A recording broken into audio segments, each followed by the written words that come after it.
Yeah, sure. Maybe a last message. And once again, I'm going to talk about my passion, like futurism. But as futurists like to quote William Gibson, the future is already here. It's just not evenly distributed.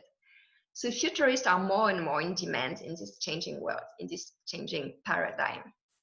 But you don't need to be a professional futurist to develop this mindset.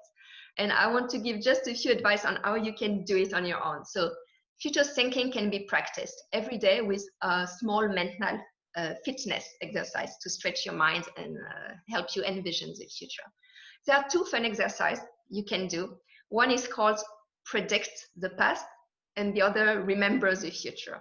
So predicting the past is about remembering a fact from a long time ago, but then you will change perspective on it. We call it counterfactual memory. So you will think of the perspective of someone you interacted in during this event, and you will try to see this other person's perspective.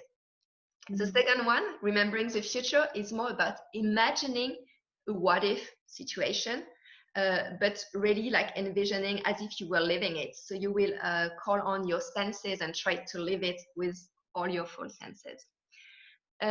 Also, hard empathy is a necessary skill to adopt a futurist mindset. It's the ability to put yourself in someone else's shoes, to vary perspectives. And future thinking is a first-person exercise. It's like, what would I do if I had this role?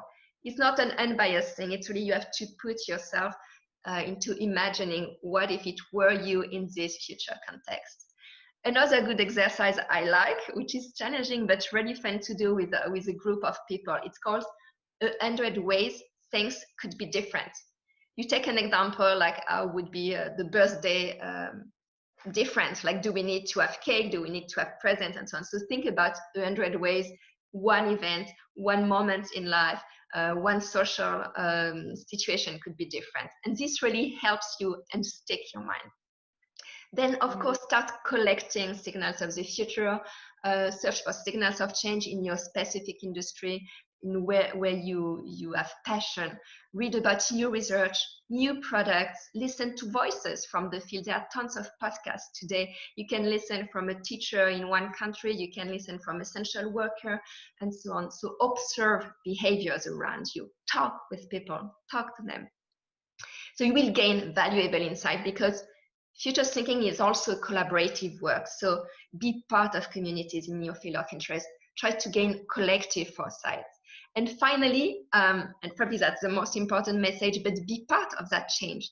The future of work, for example, is not fully here today. You can contribute to build it. So it's not like being fatalist or passive. You are part of the change. And future thinking is really about that, what we call urgent optimism, the term coined by Jane McGonigal. So it's about engaging into action. And I think you can do it starting from now.